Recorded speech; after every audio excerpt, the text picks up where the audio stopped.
إن الحمد لله نحمده ونستعينه ونستغفره ونؤمن به ونتوكل عليه ونعوذ بالله من شرور أنفسنا ومن سيئات أعمالنا. من يهده الله فلا مضل له ومن يضلله فلا هادي له وأشهد أن لا إله إلا الله وأشهد أن محمدا عبده ورسوله. أما بعد فإن خير الحديث كتاب الله وخير الهدي هدي محمد صلى الله عليه وسلم وشر الأمور محدثاتها وكل محدثة بدعة وكل بدعة ضلالة وكل ضلالة في النار.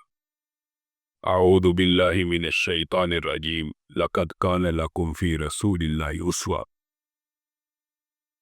تمام قسم کی تعریفات اور حمد و ثنا اللہ مالک الملک کے لیے ہیں، جو تمام کائنات کے خالق، مالک اور رازق ہیں، جو اپنے بندوں پر بے شمار انعامات کرنے والے ہیں، جو ہمیشہ سے ہیں اور ہمیشہ ہی رہیں گے۔ نہ جن کی ذات میں کوئی شریک ہے، نہ جن کی صفات میں کوئی شریک ہے۔ حمد و ثنا کے بعد لاکھوں کروڑوں درود و سلام ہو اس ہستی اقدس و مقدس پر کہ جن کا نام نامی اور اسم گرامی حضرت محمد رسول اللہ صلی اللہ علیہ وآلہ وسلم ہے، جنہیں تمام کائنات کا ہادی، رہنما، مقتدی، پیشوا، رہبر، امام بنا کر بھیجا گیا، اور جن کے قلب اطہر پر اللہ رب العزت نے اپنی آخری کتاب حمید کو نازل فرمایا۔ حمد و ثنا اور درود و سلام کے بعد لاکھوں رحمتیں ہوں آپ کے صحابہ پر، تابعین پر، تبع تابعین پر، واعظین، مبلغین، محدثین، مصنفین، مؤلفین، مفسرین، محدثین پر کہ جن کی وجہ سے اسلام کی اور مکمل حالت میں ہم تک پہنچا۔ معزز سامعین گرامی قدر، خطبہ جمعہ کا مسنون طریقہ کھڑے ہو کے ہی پڑھانا ہے۔ پیدر پہ اسپار اور طبیعت کی کچھ خرابی کی وجہ سے چند گزارشات آج بیٹھ کے آپ کے سامنے پیش کروں گا۔ گزشتہ خطبے کے اندر رسول اللہ صلی اللہ علیہ وسلم کے سفر حج کا ہم نے احوال شروع کیا، اور رسول اللہ صلی اللہ علیہ وسلم کا جو مقام ابراہیم پر پہنچ کے آیت کو پڑھنا اور اس کے بعد 2 رکعت کو ادا کرنا مقام ابراہیم کے پیچھے، یہاں تک ہم نے بات کو مکمل کیا تھا۔ رسول اللہ صلی اللہ علیہ وسلم کے اس احوال کو انشاءاللہ آئندہ آنے والے خطبات میں مفصل طور پہ بیان کریں گے۔ بس ایک بات بیان کر کے آج دفاع صحابہ کے حوالے سے چند گزارشات آپ کے سامنے رکھنی ہے۔ رسول اللہ صلی اللہ علیہ وسلم نے پہلی رکعت کے اندر قل یا ایھا الکافرون پڑھی، اور دوسری رکعت کے اندر قل ھو اللہ پڑھی۔ اس عمرے کے اندر ادیری تھوڑی آواز اس کو کہنا گونج ہلکی کرے تھوڑی سی۔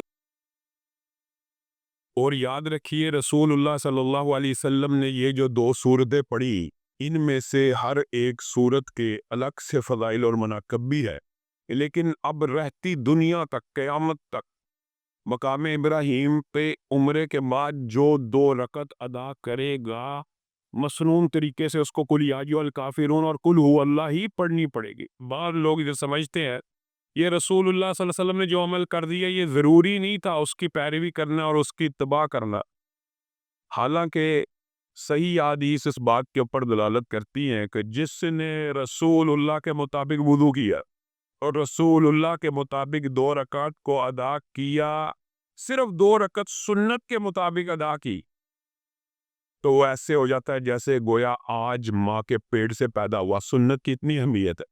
اور ایک شخص 40 برس تک نماز کو ادا کرتا رہے، 40 برس تک، اور وہ نماز سنت کے مطابق نہ ہو، تو حضرت حذیفہ کا فتویٰ یہ ہے کہ تو نے ایک نماز کو بھی ادا نہیں کیا۔ ایک شخص حضرت حذیفہ کے سامنے آیا، اس نے تیز تیز نماز پڑھی، تو حضرت حذیفہ نے کہا کہ منذ کم تصلی ھکذا، کب سے ایسی نماز پڑھ؟ کہنے لگا 40 برس سے۔ کہا اذن ما صلیت الآن، پھر سن لے تو نے ایک نماز بھی ادا نہیں کی، اور مجھے خطرہ ہے اگر تو اس حالت میں فوت ہو گیا تو امت محمدیہ میں سے بھی نہیں اٹھایا جائے گا۔ صرف سنت کو، ایک سنت کو ترک کرنا اعتدال کی ایک سنت ہے نماز کے اندر، اس کو ترک کیا تھا نا۔ تو حضرت حذیفہ یہ کہہ رہے، اور میں اور آپ یہ جی رسول اللہ صلی اللہ علیہ وسلم کا جو سفر حج ہے انشاءاللہ اس کے اوپر تفصیلی بات کرے۔ اور یار ہم مقیم ہیں، رسول اللہ مسافر تھے، انہوں نے ظہر اثر کٹھی پڑھی، انہوں نے 2 وہ باہر سے آئے تھے۔ یہ باتیں